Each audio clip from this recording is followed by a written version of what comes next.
Hello, everyone, and welcome to this episode of the Social Club at the End of the World. And today we are again kind of pivoting, focusing on Guy McPherson's latest predictions and all of the conversations that have grown out of that, as you can see in our previous 3 episodes on the same general topic.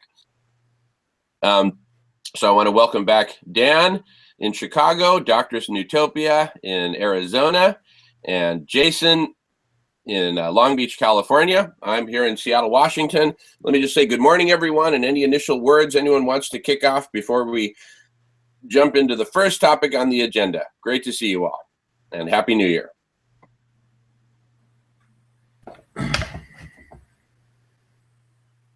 All righty. Well, let me just jump in then with kind of a brief introduction to the first topic. So in the comments that we've been receiving back from folks, and I really thank everyone for your comments. They're wonderful comments. Not all of them are positive, and that's okay. I mean, we really believe in letting people just express whatever they want to express. But I've seen that a lot of the comments have broken down along the following lines. You know, you guys on this program, you're all talking about solutions and techno fixes and geoshading. Not that all of us are talking about that. Arcology, whatever else, for how we can, save life on Earth. And you're all deluded. We're going down. It's over. Look at the facts. I've been listening to Guy McPherson's prophecies and predictions for years now. And, it's so clear that we're going down. We're almost at the end. Get over it. Wake up and smell the coffee kind of thing. And there is certainly a lot of validity to that position. Certainly. In fact, we've come together largely because of Guy McPherson's predictions, which are extremely bleak. And so what I want to debunk is sort of like this myth of black and white, right? It's either black or white. Either we're going to deploy all this great technology and save our lives and save everything, and everything's going to be just great, or we're all going down, there's going to be nothing left. So why are we even trying, right? That's the black versus white. What I want to introduce is this notion, this idea that there are actually shades of gray. It's not just black or white. So what are these shades of gray? One shade of gray, for example, just to put out there a real simple example, is, what if, the people who say it's doomsday, we're going down, what if they're 99% right? And, including that humanity is going to go extinct. What if we were to take some subset of humanity, were to take the remaining time that we have and create a bunch of, weather-resistant robots and communication systems and power sources and whatnot, so that this fleet of weather-resistant robots could go simultaneously operating on all 440-odd nuclear power plants that are operating in the world today and safely decommission them even after humanity is gone, right? They plug into the nuclear power plant or the power grid, such as it may exist in these end times, draw their power even after humanity is gone. So you got these robots, operating the power plants, sucking power off of them while they decommission them, while they turn them off.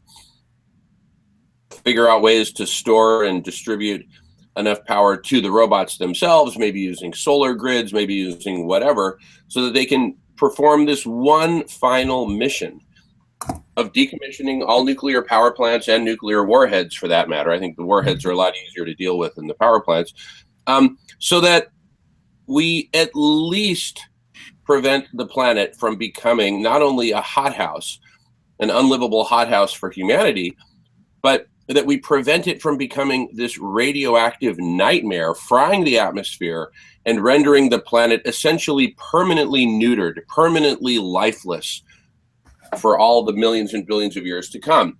For me, that would be a much greater tragedy than just, humanity and complex life ceasing to exist.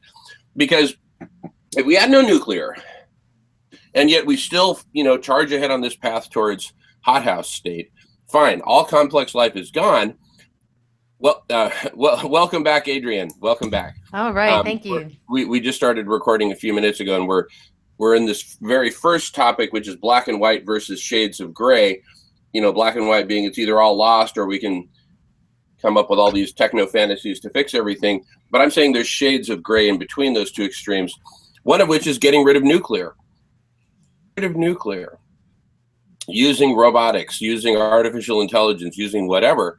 At least we leave the planet in a state where, sure, the atmosphere is overloaded with greenhouse gases. We jump 10 degrees C. Humanity and most complex life is wiped out. But at least we leave the planet, if not how we found it, at least in a state where after so many millions or hundreds of millions of years, it can bounce back. The bacteria can evolve, the small microorganisms and insects and cockroaches and whatnot can evolve, and eventually we'll have complex life again. In addition to decommissioning nuclear power plants, we leave some time capsules behind with information about, look, in our last iteration of complex life that became like really clever, I hesitate to say really wise or really intelligent, but really clever, we got stuck in this syndrome of separation and hoarding and, manipulation of the biosphere, the atmosphere, etc. And we ended up wiping out all of complex life. So that was a big fail. Let's learn from that. So can we plant the seeds, A, for life to continue to exist on planet Earth, and B, for intelligent life, so to speak, should it ever evolve again, to learn from the mistakes of this last iteration. Anyway, I've said a mouthful there, so I'm going to go on mute. Happy to keep talking, but I want to give other folks a shot to jump into this conversation. Going on mute. I think that is an interesting idea as far as planting the seeds of a humanity that's thinking in the future without us. And there is a book, Alan Wiseman wrote a book, The World Without Us. And he talks about this. What happens if humanity disappears? What will happen? And he shows in his book, of course, nuclear power starts to melt down and how long it would take for things to come back. So it's a very interesting book. It won a big prize a couple of years ago, The World Without Us. But I'm not sure that that's the direction that we need to focus our energy. Because we're still alive. And it seems like to me, focusing on the real solutions here, which is to build a different kind of civilization, is much more evolutionary. No, and doctors, I agree with you. What I was simply pointing out that even for the people who are completely skeptical that what you just articulated is even possible to achieve in the time that's left, even for those folks, I just say, look, what if we think in terms of just one small milestone, getting rid of nuclear, deploying robotics and whatnot, so that even after humanity's gone, we decommission nuclear. I'm just saying, so even for people who don't think that there's any hope for humanity, there's still hope to do something positive in the time that's left. That's really my main thesis. Now, I'm with you, doctors. I would like to work with you and many other planetary community raising our collective intelligence. How do we build weather-resistant arcologies? Not only the robots, but also humanity can continue to persist. Horrific bottleneck that's coming, climatologically and in other senses. So that's my point. Is let's even if whatever is about to be lost, our previous climate, etc. Not necessarily everything is lost. There's still things that we can do that will have a potentially transformational impact on the different possible futures that await us, right? Or that await Mother Earth. Do you guys see what I'm saying? My main thesis. Yeah, I got you, Jamin. I mean, other possibilities, for instance, would be, I mean, you're kind of talking about robots cleaning it all up. I mean, humans could just create an AI intelligence that recreates bots, and it just can go on to populate the universe or something. I mean, that would be theoretically possible. I don't know if that really helps the human species or life on Earth in any way, but they'd be able to live through the environmental collapse. I think as far as trying to keep humans alive, what I've started doing for myself is to learn the best how to grow food. I have multiple gardens growing food on a regular basis, trying to build like a hydroponic system now and maybe an aquaponic system after. Figure out personally, if I were to be stuck in the freaking ground, for instance, taking care of my daughter for the next how many ever years, that maybe I at least, I would think that there would be some sort of human resistance. I mean, we as humans want to survive. And so I do think it's kind of ridiculous. I'm not saying that Guy McPherson's wrong in all his things. I just think he just is sort of saying that we're all going to die because civilization largely is going to collapse, and so many people are dependent upon that system to feed themselves, and that when it happens, everyone's going to die. I guess I just don't see it that way. I could see that there would still be people trying to make it through. But of course, every time he says, I don't think it'll be like the road, it'll be too hot, everybody will be dead. So I don't know. I guess we don't really fully know that too, because some of the articles that talk shit about Guy McPherson, which there's not many out there, point out that we don't really know exactly what's going to happen to the planet. But I would assume that there are other shades of gray as well. I've thought we could maybe get these tanker ships, because they now grow food inside tanks, inside these shipping containers in New York City. And they've been distributing this food, and I've seen a few tech articles about it under LED lights. Wouldn't be a reason we couldn't have a big ship that would produce food or something. So, I mean, there's definitely shades of green out there. I think some of the naysayers are almost like those doomsdayers who watch all the zombie movies, and they just really can't wait for the blood and the guts of the end of the world. They want it to be a zombie apocalypse. They want to be choking their neighbor and, anyways. But yeah, that's what I think. I think there's definitely other shades of gray in there. But I would agree that if a big collapse is coming and that the environment really hits the fan, that millions of people will probably die in the world. The population would be far, far less. And it may take 100 years for people to really start dying from these melting down power plants. So if humanity did come together and create robots to clean up the power plant problem, I mean, maybe humans could actually make it through, skate through somehow. That's it for me. If I could jump in, building on the theme.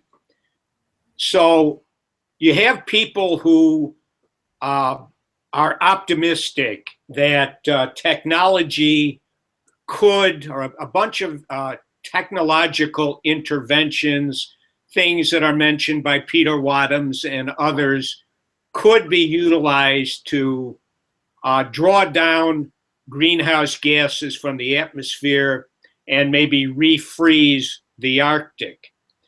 So you have people who, I guess you could say, are optimistic in that sense.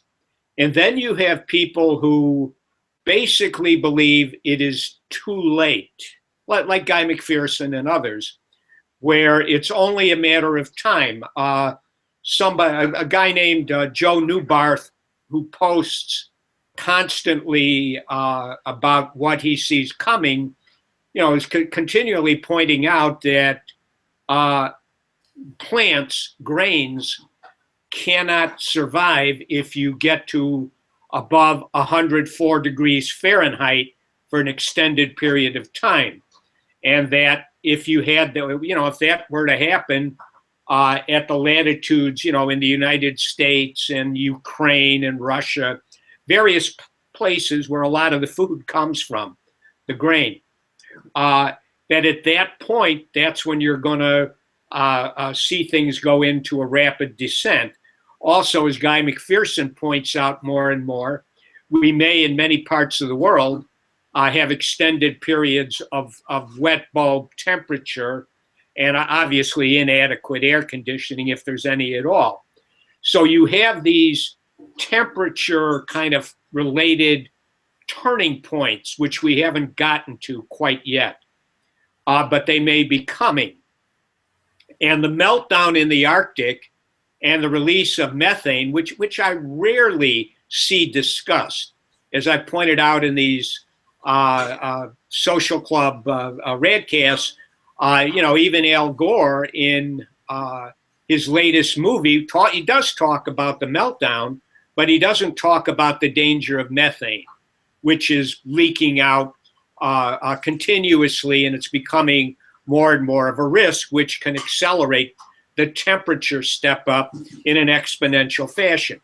And so things can happen very rapidly. Maybe we'll see it happen as we go into the summer period this year, 2018, in the northern latitudes. Maybe it'll be the following year. What is it going to be in 2020?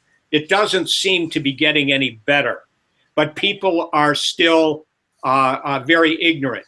The other part of it, where people feel we're done, kind of, again, Guy McPherson talks about, hey, listen, we all know we're going to die. It's built in.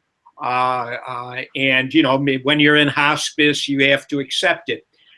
He likes talking in that fashion, and I understand psychologically where he's coming from. But the average person cannot really relate to that very well. We have tremendous, in the United States, when I talk to people about, maybe Guy McPherson is right, it's exponential, time is very limited. They say things like, where can we get the peaceful pill? I don't, like in that movie, The Road, which I don't remember that well, except it was very bleak. But in that movie, The Road, right at the beginning, when I guess the nuclear bombs have gone off and that little family, the parents and the boy, the woman, the mother, decides almost right away she's going to, I think she blew her brains out. She wanted to suicide out. She did not want to go through what the father and the son decided to do. Let's get on the road. So there's a lot of psychological issues, emotional issues that people have to wrestle with. And as I've mentioned, going way back, if it is the case that we're moving into an exponential situation, which appears to be the case, people have ethical decisions to make. Do you really want to bring children into this world at this point in time? Is that something you want to do? And we, and the contradictions in people's minds. I was noting that the Pope the other day, I think, said something like, the end times may be coming. And that's, of course, when Jesus is going to return.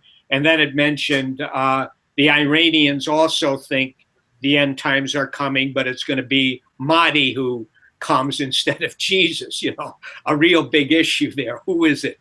But the thing is, we have a lot of people who are true believers to some degree in these religious prophecies, and they expect the world to end. What do they want to do morally? It's a huge number of people if that's what you think is coming. And I think people could discuss, if it gets to a certain point, how do we want to behave? For example, in the city of Chicago, we have a lot of, the street gang population is enormous.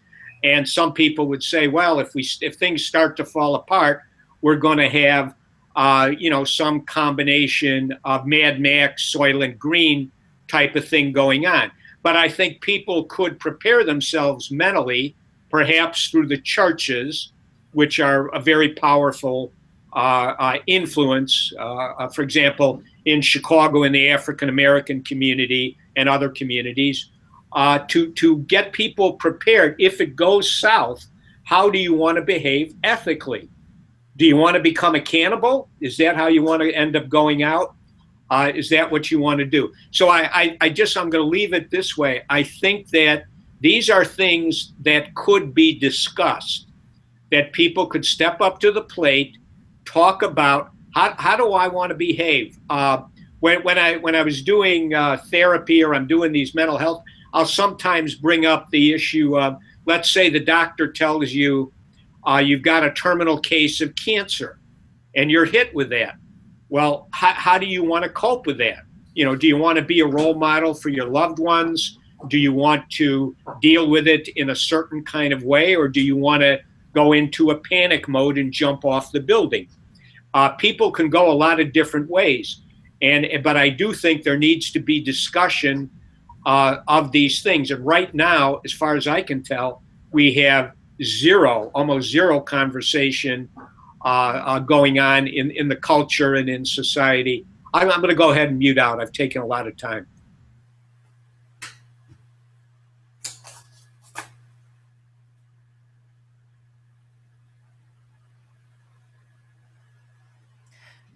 Well, Andrea, what do you think?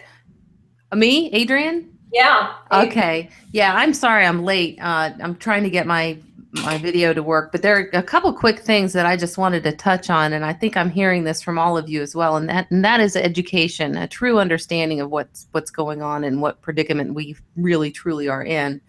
And what I did over Christmas break, I did a lot of watching of talks and videos, and I was trying to see the other side. What was the reasoning that these people who were climate change deniers, what were they saying? What were they thinking? And I was disgusted. I was absolutely horrified with the reasons that they gave. As a matter of fact, one of them was a physics Nobel Prize winner. And I forget the man's name, but he absolutely said, "Oh, there's nothing happening. There's nothing wrong." And, video after video of climate change denial. And it's just like the researcher Michael Mann said, denial is just as bad as as saying that the world is going to end, or being a catastrophist, as he said. And one thing besides the blocking of it is concerned. You have to understand that the worst case scenario presented to us, at least to me in the 90s, the early 90s, back when I was in college, was that the worst case scenario was that in 2100 we would be ice-free, an ice-free Earth, which was terrible. But, we are looking at an ice-free Earth in September, end of summer, possibly next year, this coming year.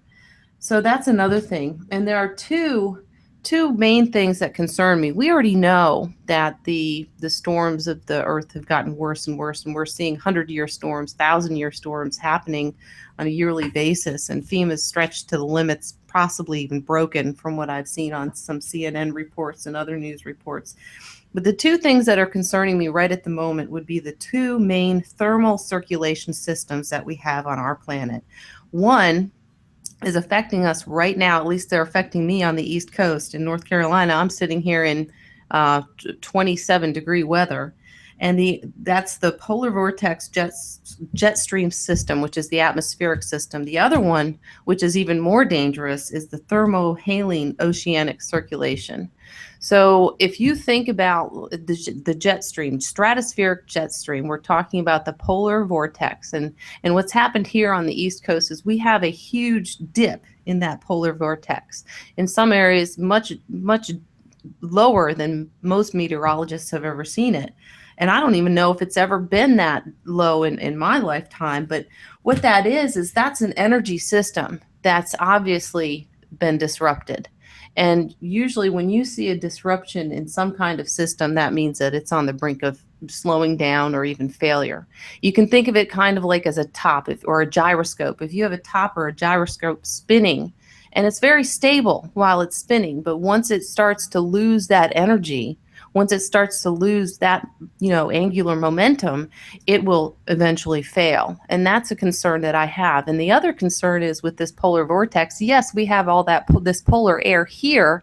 Well, what do you think's up there right now?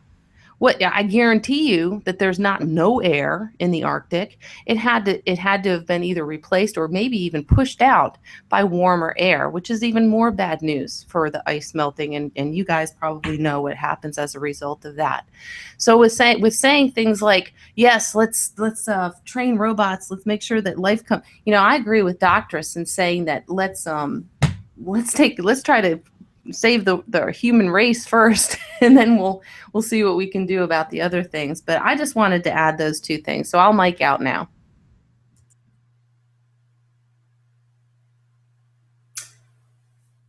I would like to follow up as well. I think this whole going to Mars is kind of like the level of let's get the robots after humanity is gone to decommission the nuclear power plants.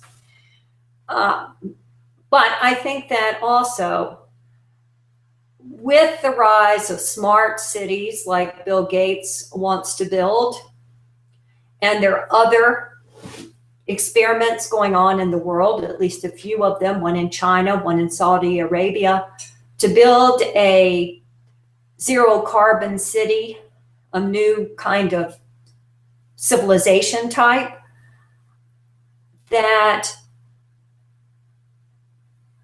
I see certain people being able to live, a certain class of people to be able to live in this new sustainable way. And if we do not have a basic human rights perspective that everyone deserves to live in this new sustainable society, then we're going to have the 1% living that way, and the rest of us will go through a genocide. And that's going to happen anyway with robots taking over the labor force and forcing humans out of jobs. Agreed. And without a real redefinition of work and what it means to be humans, then we're going to lack the ethical perspective in which to save the 7.6 billion of us that are on the world, right, on the earth right now. So that's one point. Another point is that I think that we need this collective intelligence. We already have that to some degree. And what we really need is creative intelligence. And that's something different. Creative intelligence is moving us forward. And it's a different mindset than just collecting data. And, you know, this is called the end of the world, social club at the end of the world. I don't think we need to think that way. For me, it's the real point of our change is social club at the end of history. Because this perspective that we're living under is a very male-dominated perspective that doesn't really allow us to be creative in a way that solves problems and takes care of people and feeds people. So, as I have suggested before, that it needs to be the end of history and the beginning of a new feminist story. So those are my comments for right now. Well, one quick interjection. Adrienne mentioned this guy, I think he's a physics professor at Princeton, who I think did win the prize. But he appears to be a shill for the energy companies. And the thing is, somebody like Donald Trump, who's the icon of climate change denialism, where do you think Donald Trump, if he truly believes that, where do you think he got that from? He gets it from people like this physics professor and others who are in academia, and he gets it from the think tanks like Heartland Institute here in Chicago, where they basically educate people like Donald Trump, who are not scientists, they're usually in the corporate elite, that this isn't going on. And unless, and once somebody, you know, as I've mentioned a couple of times, once somebody has a belief, like Donald Trump, if he believes really that there isn't any problem with climate change, then he's going to, whenever somebody says something to him that represents evidence that it's going on, he's going to rationalize it away by saying, I don't believe in that source. I've got my professor over here at Princeton. He tells me differently, and I trust him. But he'll just rationalize it away, or it'll be minimized. Well, so Guy McPherson, who's he? He says so-and-so. I've got these other people who I respect telling me differently. And that's a real problem that goes on. And again, it needs to be talked about and discussed, because if these beliefs are allowed to prevail, nobody's going to change their mind until it's literally way too late. You know, the flood is here, the crops are gone, and now you're going to say, wow, I wish I had realized what was happening previously, but then it's too late. I'm muting out. So, I mean, I'd agree with that. I mean, we're all talking about we'd all like there to be this great revolution in culture and everything to sort of change the tides of everything. But I think that we sort of know that something's got to end. Like the video that Adrienne wanted us to look at was talking about oil. I mean, and that's one of the things that you hear Guy McPherson talking about in some of his older videos. I saw him talking about how peak oil made him really come to the conclusion that it's like there's nothing we can do to get out of the situation. And I think that these luxury cities, these sustainable cities that you're talking about, Doctress, I think they can give us hope for what maybe like a sustainable movement could have done or should have done before it was too late. And if it ends up being too late, I think maybe a thing to the rich people or a thing to try to get the word out there would be, you know, I don't think those people will be able to really live in those cities. As things deteriorate, I think the people who are starving to death will search out Bill Gates's little town in the middle of Arizona with the last remaining oil and gasoline they can put in their car and take their guns there and kill all those people and take their food. So I think that, you know, if shit really hits the fan, you're not even safe in the bunkers that you read about that this one company has created in North Dakota, because everybody would know where they were. They could just look on the internet where these bunkers are at, and they'd be able to just show up and blow the doors off and take all the people's food.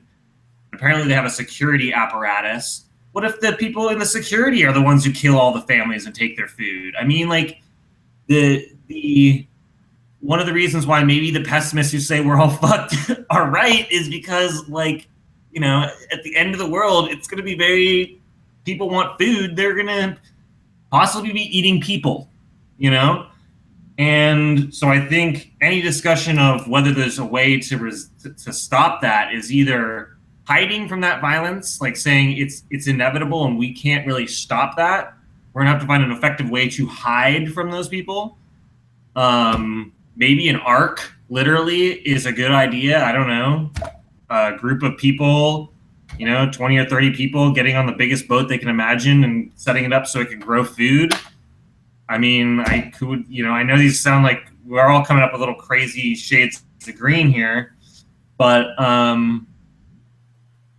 if we're going to really save humanity, we really do have to get high-level people to wake the fuck up and say we're going to do something major, put some major energy, money.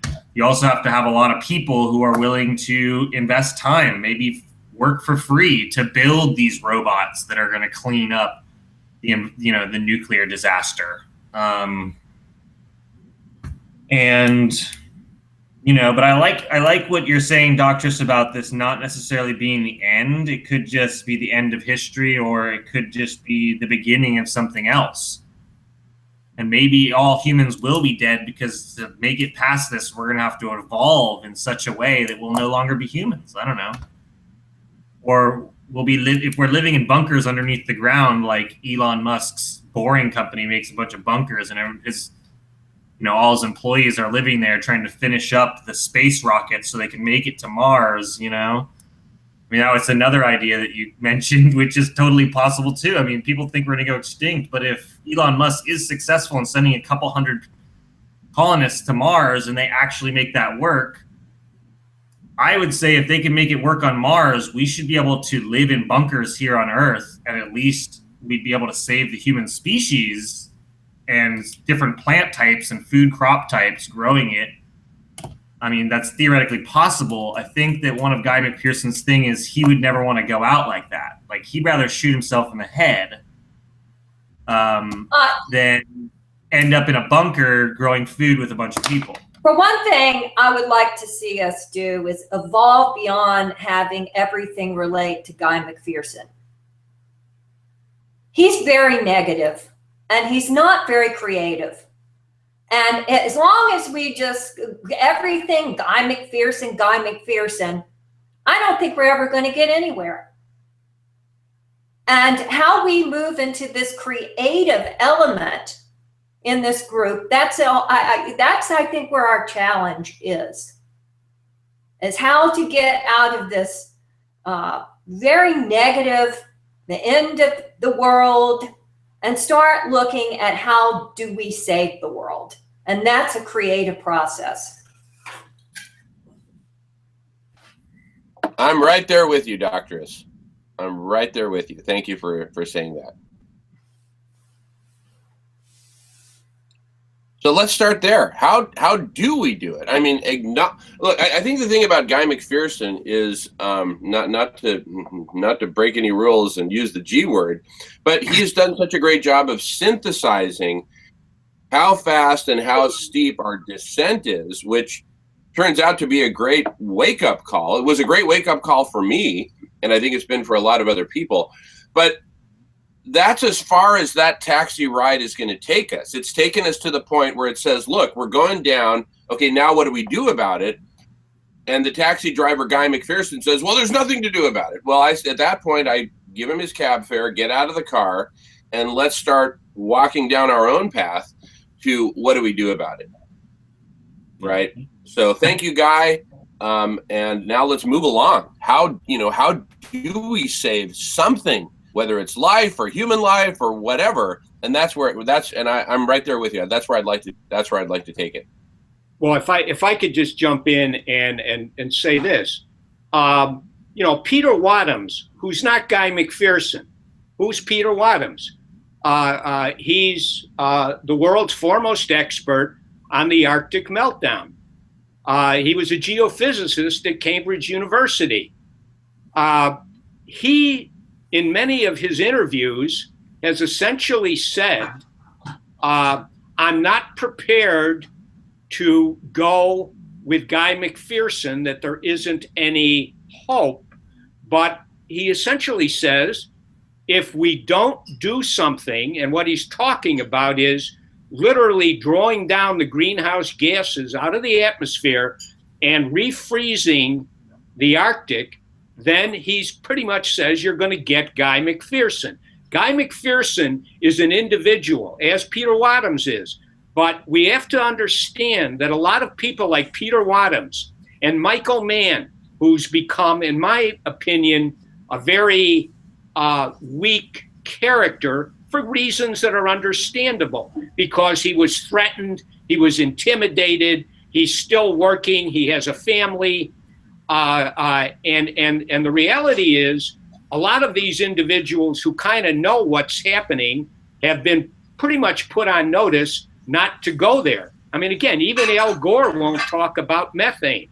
And so in order to get people educated and to allow people to examine some of these false beliefs that they have, it has to be talked about. Why can't we have Guy McPherson, Peter Wadhams, James Hansen, and all the others? Again, when Adrienne was talking earlier about the, because the gradient between the Arctic and the northern latitudes, that temperature gradient has been greatly diminished because of the Arctic meltdown. That affects the jet stream. Jennifer Francis, who's at Rutgers University, has an excellent YouTube out that explains it very clearly. But that is happening, and why can't we have this be discussed? Because it's not allowed. And again, you've got Donald Trump and all the other climate change deniers, who may truly believe that there isn't a problem.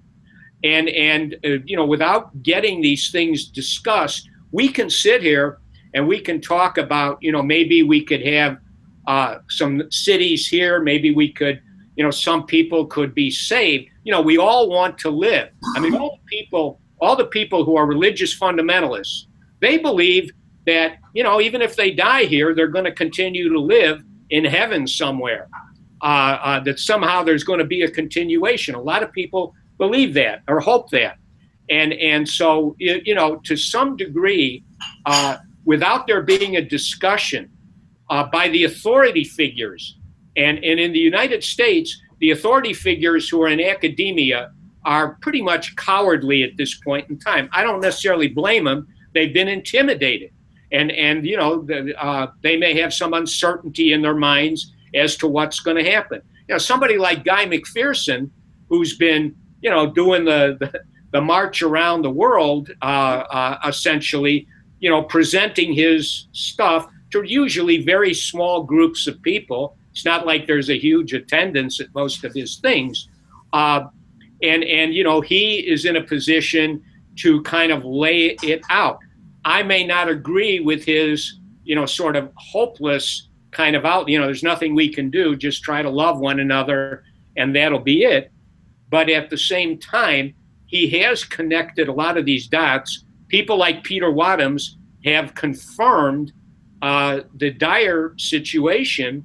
And again, we all know nothing is really being done. So I'm going to go ahead and I'll mute out. So, if we wanted to then talk about positive solutions, those are maybe two of the best points: pulling greenhouse gases out of the atmosphere and refreezing the Arctic. So, I guess I hear where you're coming from, Doctress, and I like the idea of the future having great arcologies where there's more feminine energy that actually leads us to a more peaceful way of existence. But I feel like if we can't just go on to building green cities and hope everything's going to be all right if we don't suck greenhouse gases out of the atmosphere and refreeze the Arctic. It sounds like we're all screwed. So it seems like productive energy going anywhere would be for us maybe to try to get the word out to more people that these are the two possible solutions that need to be done now. Otherwise, we really are all screwed. And maybe it's not even true and we can't really prove that, but we can say, you know what, you either go out fighting for Earth or just go and kill yourself. Or go enjoy your life with Guy McPherson. Go and enjoy your life doing whatever. You can ignore the people that want to do something about it. And some of us will go and just do something about it. And you don't have to be upset that we decided that we're going to do something about it, even if it is too late. But those would be two good steps. But I guess even in doing that, our biggest problem that we always have talked about is that we, the four of us, can't initiate some big program like that. Obviously, we've got to get word out. And, and Dan's mentioned it too. He's like, people like Peter fucking Wadhams aren't even allowed to say that it's the end because he's worried about his paycheck or he's been told to sort of be quiet. I think where Guy McPherson and people who are totally on board with him do come from is if you just look at history, you look at Donald Trump, you look at the Republican Party, you look at the Democratic Party, you look at globalization, you look at neoliberalism, you look at all these different ideas, you look at the mass media being owned by corporations who just want business to go on as usual. They definitely don't want you to tell everybody the world is going to end in 10 fucking years because then if people, I mean, people would quit their jobs, people would start hoarding food, not buying stuff. You know, I mean, it would, the capitalist reign of glory would end. And that's just terrible to a CEO or a board member or a rich, wealthy campaign donor to, you know, Donald Trump's presidency. So of course they want people to deny it. So, I mean, we're up against huge, you know, we're up against the, if you want to try to even just bring this to light and be like, this is just a fairness thing. We think everybody in the world should know that they maybe have 30 years tops before the complete breakdown of everything, and it's just going to be absolute disaster. You know, I mean, you're going to get resistance from religious people too. I mean, the resistance is whatever. So, I mean, we're going to have to go on regardless of whatever resistance we hit, but we have to find a way of getting like a group, somewhat of a group working towards a goal. Yeah, okay. So that's what I mean. What is our goal? What are we trying to do? You know, what's the campaign that we want to have? That's what I would like to see this group go into that direction instead of just going round and around about the polar ice caps melting. Yeah, I hear you. And that's one reason why I've started to try to see if I could get a local group together, because I feel like if we could meet in person, and we've sort of spoken about how that would possibly be a good idea for all of us to, in our local areas, get a group together. And, you know, I think it almost should be on a weekly basis, like every week. And so even if you're out of town, once you get a core group of people together, there's no reason they shouldn't still be able to meet without you. Yeah, and I think with Jamin's new video with his woman friend, you know, it sounds like you're starting that as well. And that's what the Lovolution is. You know, when we start meeting, when we have these basic core groups, that this is where we can start to build the kind of love movement that can spark change, positive, creative change towards a new direction. Just one final, I'm going to have to leave today, but I want to put one final thing in here, just to what we're talking about right now. So Guy McPherson has put forth a theory or a hypothesis. He does present evidence, and you know, on his website where he's got his monster essay, which he discontinued, I think, in August 2016. There's lots of references which you can go to. Here's the thing. He's put forth a hypothesis, a theory of what's going to happen. I don't hear it from Peter Wadhams. I don't hear it from James Hansen. I didn't hear it when I was reading that last book by Lovelock. I don't hear anybody other than energy company shills like the guy at Princeton basically saying in a way where you're actually presenting evidence to refute what McPherson and others have put forth. It's not happening. And so without that kind of you know, science is supposed to be based on evidence, and you're always supposed to be having, I think maybe they call it the negative hypothesis, you know, where you're always looking to disprove something.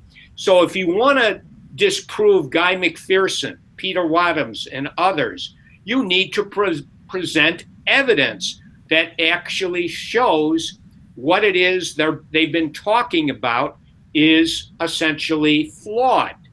And then, you know, people can start to consider, okay, maybe we need a different theory about what's happening. But what I sense is the entire population here in the United States is fundamentally ignorant about theories, hypotheses, science, etc. And it's a huge problem. But they will listen to authority figures. Every night when somebody turns on CNN or they turn on Fox News. These people who are essentially kind of ignorant themselves about science. They become authority figures for the mass, the population. And if the authority figures, and again, that could be academicians, scientists that get access to the media, the news media, which I don't know whether you said it, Jason, but what is it? 6 corporations control about 90% of all the media outlets. And so, we really have a problem. You might as well be living in, Mao's communist China or North Korea today almost, except you don't really realize, though in those places, they know they're being censored. But you don't know it here. You think, oh, no, I just tune in Fox News or CNN and I'm an informed human being. You're not. And so, I mean, these things have to really be talked about, looked at, and discussed. Because when you believe something, you won't let it go unless you actually consider the counter evidence. And okay, maybe that's something I should think about. Maybe I need to change my ideological beliefs or the way I see the world. Maybe I need to do that, but you actually have to go through a process. And if we don't have authority figures even mentioning it or just denying it, we're really kind of stuck. So I just want to that's my final input today. It's great to see everybody, and I'll still be in a sling next week, but I look forward to seeing everybody next Tuesday. I'm going to check out. All right, Dan, great to see you. May your recovery continue to go well, and we look forward to seeing you next week. I'm gonna hang on, as the rest of us are welcome to. All right, Dan, peace. See you soon. Thank you. All right. Well, a lot of good stuff has been brought up today. I know, sometimes it may feel like we're going around in circles. And that's, I think, partly because we touch on some key points over and over again. But one key question that you brought up, Doctress, that I'd love to explore with y'all is, what is our goal? What is the goal of this program? What is the goal of our group? Is there a single goal? I've got my answer, but I'd love to hear your guys' answers first or whenever you're ready. I mean, I found you, Damon, because I saw you on that guy McPherson thing, and you were saying that we should discuss solutions. And I wanted to be able to talk to some people who I could discuss solutions with, because the other guy that I kind of made me aware of, Guy McPherson, who's kind of a friend of mine, we'll call him the Brain for all intents and purposes. He tends to be a little more pessimistic, like totally been following Guy for 2 years or something, and he just doesn't really see a way out of it. And so I was like, he reached out and said, hey, you should reach out to this guy, Jamin, because he knew that I'd care to do something about it. He's sort of just like, 50 years old and sort of like, I don't have a kid like you do. I don't have that real motivation that you have to care. So I guess my goal originally was just to meet some other people in the world that were on the same page as me, like sort of knew that shit was bad, but we really needed to get together and do something about it. And I think it's a good point to bring up, what is our goal? And I thought that, your sort of idea was you were putting together the radical collective intelligence. I thought we'd see where that led to, but I thought, as I went along too, I'd create my own goals. But I think today, we have goals of like things that we go and do after this thing. I think it would be, if we're going to solve this crisis and, whatnot, I think we mentioned 2 things that Peter Wadhams has mentioned. And I think that they're great examples. I mean, we would need a massive bunch of people to put a ton of money and energy behind creating machines that actually start sucking CO2 and methane gases out of the atmosphere. I mean, that would at least be a start.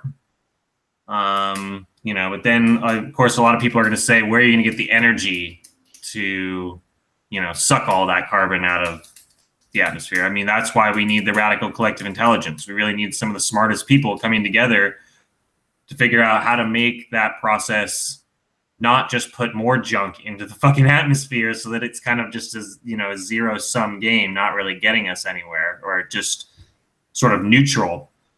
And I guess refreezing the Arctic would be the bigger ideas in my head of how you would possibly stave off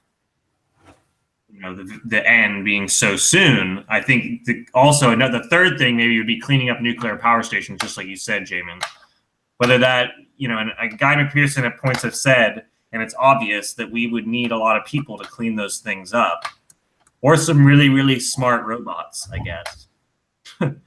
And we can make those our goals, but I guess we maybe need to focus harder on how we turn those goals into an actionable list of actions that we're taking to try to reach the goal in some way. And I mean, we've mentioned education or just knowledge of the issue going on. That's also kind of a thing. I mean, we could always work towards putting our own sort of short 30-minute YouTube video out there. I find that illustrations work a lot better than what we're having here on this template kind of thing. Like to actually put something professional together that's illustrated. I find that catches people more, like an educational video, because people don't seem to know that it's an urgent thing, right? I talk to people all day long who think that we've got 50 to 100 years to figure out what to do about all these problems. And so I guess I've babbled on about setting a goal for a little bit. So Doctress, you want to?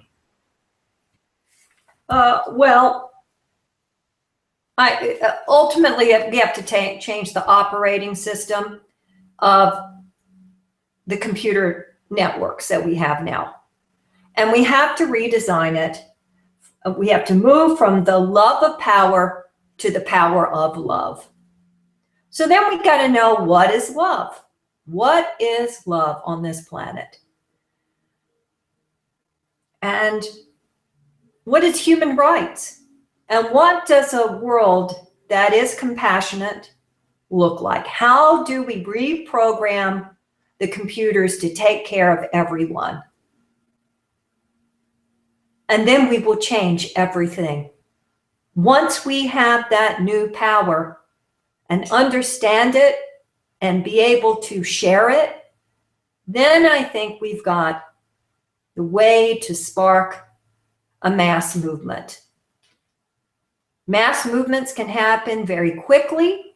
We have the internet to do it. And what we have to do is convince the coders that this power is greater than the lust for power that controls our world right now. So our goal essentially is to have a purpose for the internet that is designed to save us and to free us, and to make all these converging problems leap up into a new design, a quantum leap. Then we have the power to design the world in a way that works with nature and that is cosmically aligned so that we can explore the cosmos in peace.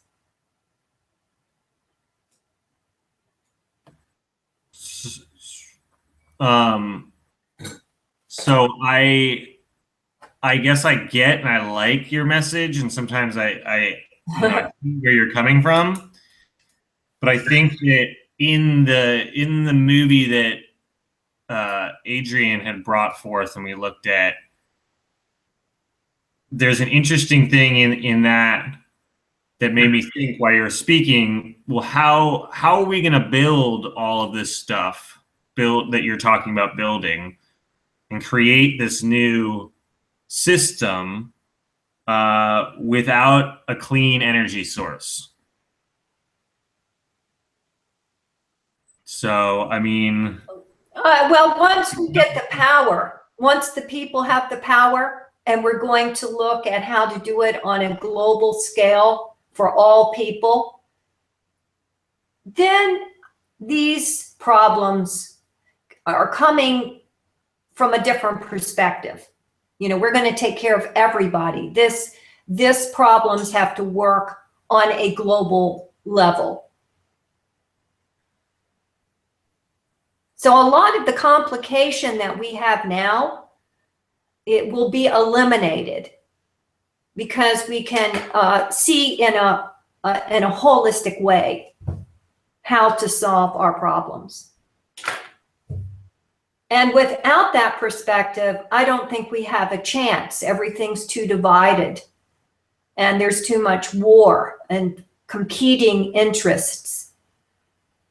so you really believe then there has to be some sort of a cultural revolution that really takes hold of a large percentage of the population if we have any hope of surviving total economic and climate collapse, basically. Yes, because I mean, what we're basically dealing with is a moral problem. That some people, are not being taken care of, like the homeless people of the world. The United Nations, our Habitat for Humanity, has stated that we have 1.6 billion people on the planet right now without adequate housing. And if you believe Al Gore, we're going to have a lot more with climate change. So we're talking about a planet of refugees. So I mean, I really think, I guess I could agree with you. And I think that sometimes where the people in the comments chime in about now is saying, well, if we have less than 10 years, I just don't think 10 years is enough time to play the devil's advocate. I don't think 10 years is enough time for us to create this radical revolution in human thinking that we've wanted to have this radical revolution in thinking. We've wanted it to probably come for years and years now, and it just, it hasn't really happened. And yet there's more people, and, so I mean. And enlightenment can happen very quickly. All of a sudden you're seeing one way, and then all of a sudden you're seeing another way. And you can never go back to that old way of thinking. So we're talking about really an educational transformation here. So we then have the technology to do it. We have the technology to do it. Now, because of this technology and the enlightenment that is being spread on social media, that's why they are trying to do away with net neutrality and coming and censoring. So they might have already been successful in completely eliminating a fair internet for us to get this message out to begin with. I mean, it might have been bad already. It may just get worse. Well, I think it is. That's what, I've seen the commercialization of the internet. That was a bad problem that has happened. And all the consumerism that's now happened with the internet. When we really need this channel to be a place of education and transformation, a tool for transformation so we can reorganize the world on a planetary level. That's the purpose of the internet. That's our purpose. I don't think that we might never live to live in these arcologies. But our purpose now is to stop the madness and move it into another direction. That's our goal. So stop the madness. Okay.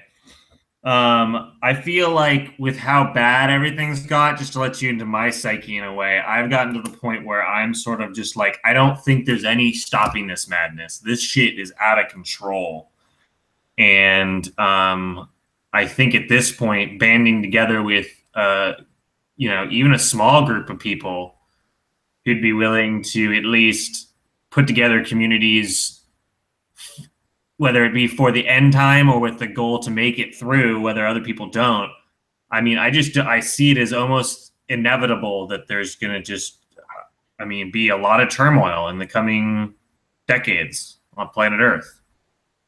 And I think even, you know, I'd love to see this Lovolution thing, but I guess where you brought me to now is it sounds like you're basically saying the goal needs to be working on internet freedom and making the internet and the coders create the type of world we want to see on the internet to allow us to properly educate people about the issues that Earth has so that people could start effectively understanding those issues and working on solutions.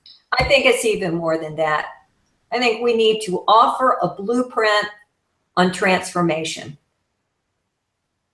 You know, so it's not just this airy-fairy thing that everybody's going to get together and somehow this utopian vision is going to come to get about. No, that's not how these things work.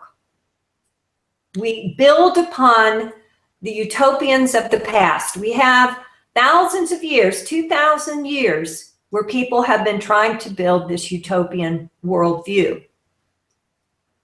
Well, so I mean, it's a very good question because I thought about this myself. It almost seems like a group of people need to get together first and figure out whether civilization can be sustainable.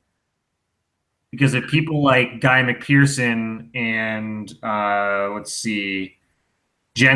Derek Jensen would say that, you know, civilization is just unsustainable. There's nothing you can do about it. No matter what, it's going to be a heat engine, and no matter what, it's going to heat up the planet and destroy everything. Because if that is true, then the going to Mars sounds a lot better because it's cold on the surface of Mars, and by heating it up over the next couple hundred years, by pumping it full of gas, it's not going to harm it. It's going to make the situation better.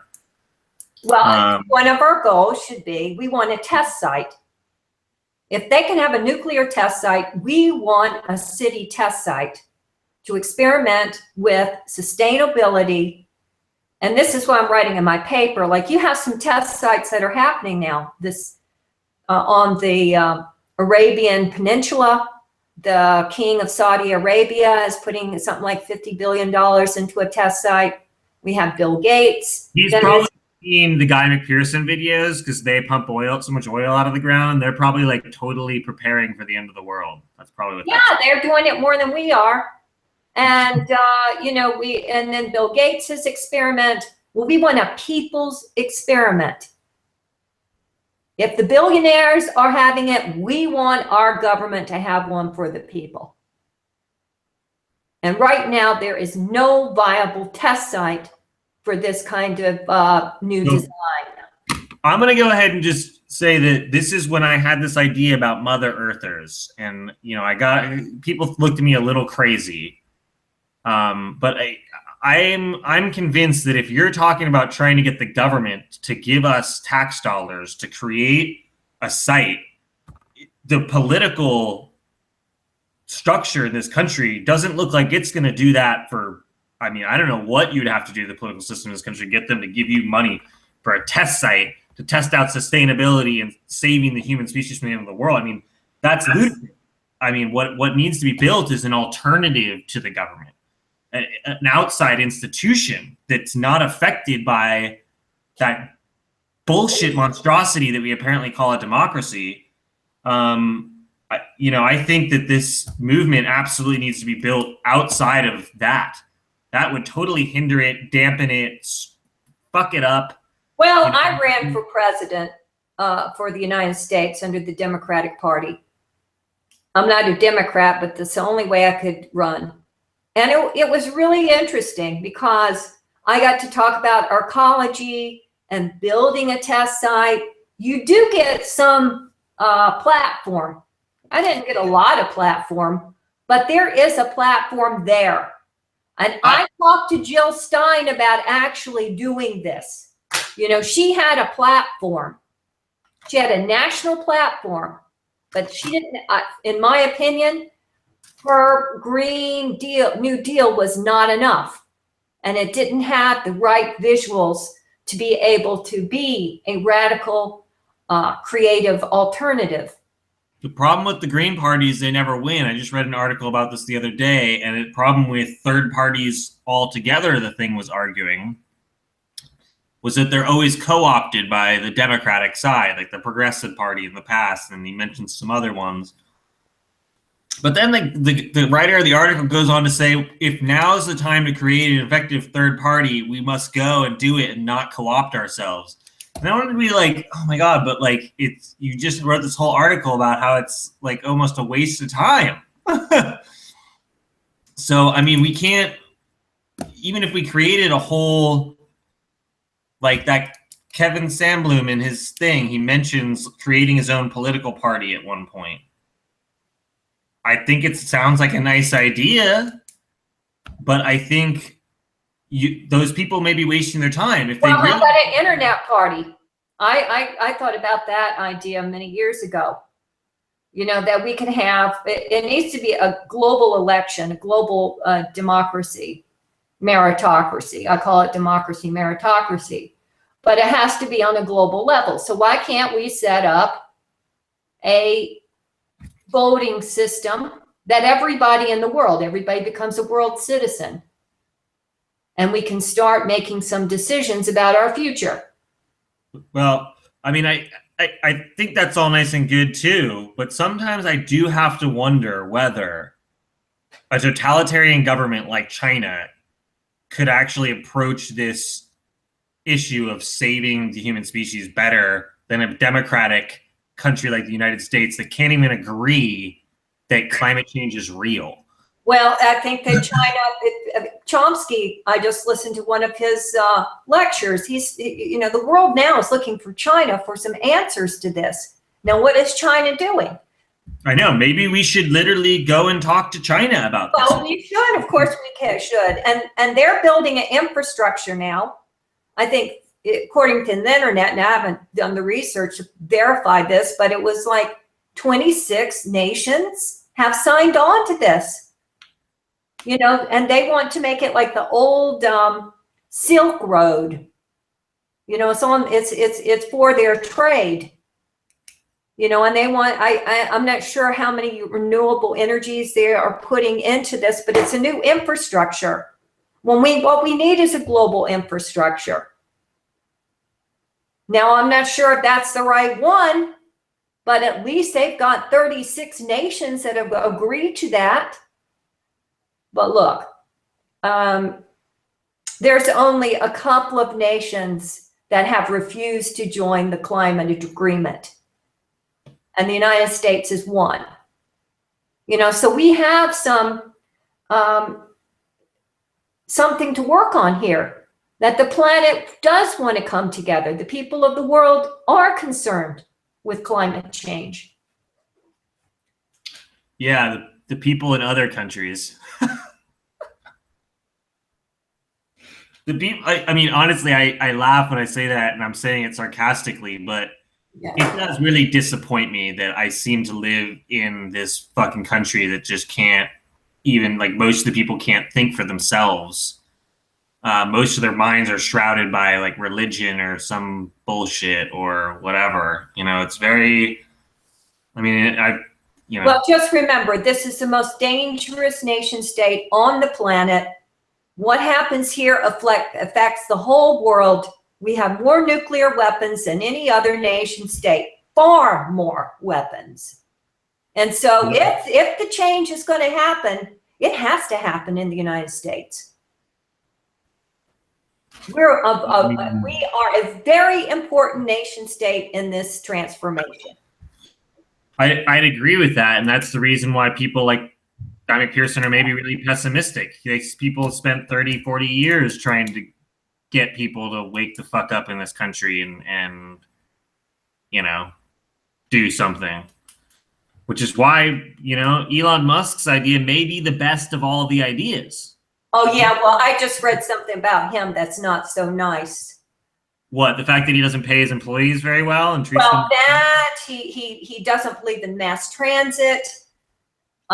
He's a schmuck. He's a 1%er. Schmuck who saves humanity. Well, anyway, it's like when Ronald Reagan tore down the Berlin Wall. You know, that he didn't. He was still a terrible president. As if he had done anything to do it. Yeah. So anyway, I need to go as well. So Jamin, do you have anything else to say before I leave? Yeah, absolutely.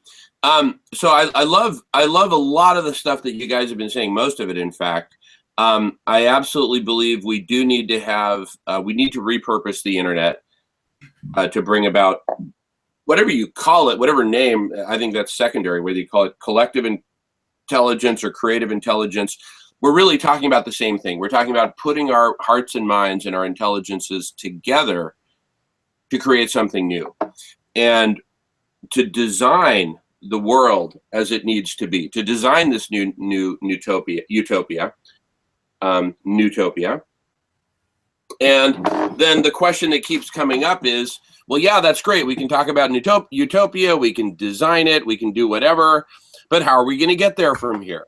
And that's where the conversation often ends up, is how do you get there from here? And I believe that radical collective intelligence is one platform for getting us there from here. I believe that what we're doing right here is actually a part of that, because we're using our collective intelligence. This isn't just one person's solo podcasting. You know, we're bringing our hearts and minds together. So we're doing it right now, right here. And what I want to do is expand this. And that's what radical collective intelligence is all about, is expanding it ultimately to all of humanity. And as we expand the collective intelligence, we will come up with multiple different solutions, some of which will be platforms, others will be very concrete, boots on the ground solutions for refreezing the Arctic or building our colleges or whatever. But I believe that the genesis of it all will be this radical collective intelligence, where people come together and we transform our operating system. I love what you said, transform our operating system from a love of power to the power of love, because I believe that radical collective intelligence, properly architected and implemented, will unleash the power of love that we have. We're all here. Why? Because we love life. We love ourselves. We love each other. We love the possibility of what the world can become, and we're not willing to give up on it. So let me just stop you for a second. That's Jimi Hendrix quote. Yeah. Oh, which quote? From the love of power to the power of love? Yeah. Well, thank you, Jimmy. Yeah. And here I am in Seattle, so I'm channeling Jimmy, who's from Seattle, Washington. So, I believe that the work that we're doing right here in pioneering this radical collective intelligence, if I can call it that, is exactly where we need to be right now. Because as we get more people involved and as we start to architect this new operating system, it's out of that new operating system and new community, a new global movement, that we will start to co-create all of the meta solutions like collective intelligence, as well as actual solutions like how do we refreeze the Arctic and dismantle nuclear, et cetera, et cetera, et cetera. Because Jason, you made a good point that, yes, these are all great goals, but we need an actionable list to achieve these goals. How do we get there from here? And I believe that radical collective intelligence has the best shot of any that I've heard of, including religion and political parties and mass media, you name it. I believe radical collective intelligence has the best shot of all of actually coming up with this actionable list, this pathway to get us there from here. Not to get us there from somewhere else, imaginary, but to get us there from here, from this mess that we're in right now. How do we take this mess and lead ourselves and lead the rest of humanity towards utopia? Collective intelligence. So we need to keep coming together, keep inviting more people, and keep building the platforms of radical collective intelligence, which is what I do with most of the rest of my time, building out Radish and howtochangetheworld.org. and I'll continue to do so, as well as going out to the streets of Seattle one full day a week. On New Year's Eve, I was at the Space Needle, right in Seattle Center, singing and dancing and talking with people, and starting the little revolution that I'm starting to get rid of the drug cartels as a first step. You know, that's part of the pathway to get us there from here. And I think I talked about this on our last episode. I think I did screen share and showed some images of it. So that's a strategy. Is it the best possible strategy? Obviously not, but it's a strategy. I'm showing, look, there are possible strategies out there. Let's talk about it. And let's co-create the radical collective intelligence as a platform, as a community, to come up with all the solutions that we need. And that's my I guess I would say to your vision is that it needs more of a container. It needs a container. You're just going to have all this intelligence, everybody contributing to what? You know, I think it needs to have a real architectural something in order for people to be able to plug in. So anyway, that's my two thoughts about that. And yeah, I don't know if you've read Buckminster Fuller's Critical Path, but he outlined, that's an excellent book, his world production teams, his Earth Bank, his sensors that give feedback to this, he calls it the World Committee or something like that, the World Management Committee, and how to manage the world in a way that we have wisdom. And I wrote a paper on that, kind of outlining his basic ideas in that book. But I mean, it's a globalist way of thinking to do resource management. And I'm writing about that in my new paper, which is right here. It's really long, but it's my letter to Chomsky. And I have, unfortunately, you know, I've got all these things holding me back from writing, and that's really what I want to do with my time. But like organizing this party here in my house, you know, it takes time, and you know, just housework takes time. You know, it's just it's going to be a lot better when I have other people here, and we can do some sharing of tasks. So that's all part of building a community. So yeah. So thank you, Jamin, for getting this together and getting us together. I really appreciate it, and good luck with your Love at the End of the World. I look forward to more chapters of that. And thank you. Nice to see you again, and hope that fire is out in the Southern California area. I think they finally got it contained or something, but yeah, that's good to hear. That's real good to hear.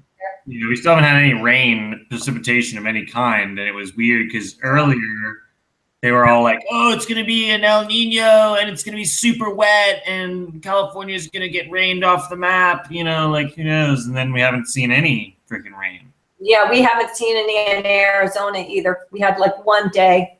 Half a day that it rained a little bit, but yeah, it's really dry here too. But we're basically the same. I mean, bioregion. Like, I think at that, like an end of the year check, you would think people would really look back at this year and be like, "Wow, two of the most massive hurricanes ever." Yeah, I know that.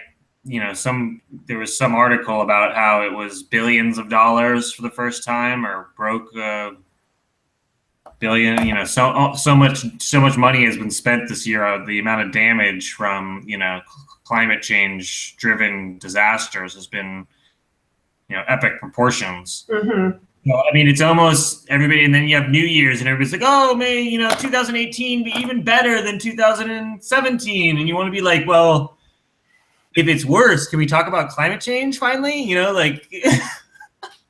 Well, the party I was at, everybody was singing the blues because 2017 was so horrible. Well, I mean, yeah, I mean, this could be a conversation for another time, but we sort of talked about it before we started about the politics in this country have just been terrible. And you know, I do operate a small family business, and you know, we're gonna now pay more taxes, yet billionaires get a tax break. I mean, it is the highest level of corruption. I don't know why these motherfucking people don't have their pitchforks and their fucking Molotov cocktails out and they're not burning shit down. But, you know, maybe when they see their tax bill and the, you know, shit gets worse and worse and worse, maybe people finally, you know, give a shit. I don't know. By then, maybe. You know, who knows what will start the revolution? That revolution in the Arab Spring, I think it started when some farmer who couldn't farm anymore set himself on fire. Yeah, I mean, I think you're right. That was another one. I don't think that was Egypt. I think that was Tunisia. Tunisia, yeah. It was a guy with a produce cart who would sell produce. That's how he made his living. And they denied him a permit, and they confiscated his cart. And so he said, "Well, look, if I can't, you know, make my living anymore, I'm just going to set myself on fire and protest." That's kind of what I'm doing by going out as Darth Vader and taking on the drug cartels. It's a slower burn, but I'm basically setting myself on fire by taking on the drug cartels. And I'm saying, look, if we can't live in a world that's peaceful and loving and constructive, and we've got the narco state supporting the drug cartels, you know, yeah, I'm going to go out, you know, flaming if I have to. But you know, we've got to do something. So the revolution can start anywhere. I agree with you, Doctor. It's probably impossible to predict where because of its very nature. But we need a levolution urgently, and we're doing our part here. And hats off to all of us, and thanks to all of us for participating in the social club at the end of the world and the levolution that we're setting out to ignite. All right. All right. Well, anyway, peace to you. Goodbye. Good day. You all, and we'll see you next week. Same time, same place. Love to all. Thanks so much. See you soon. Bye for now.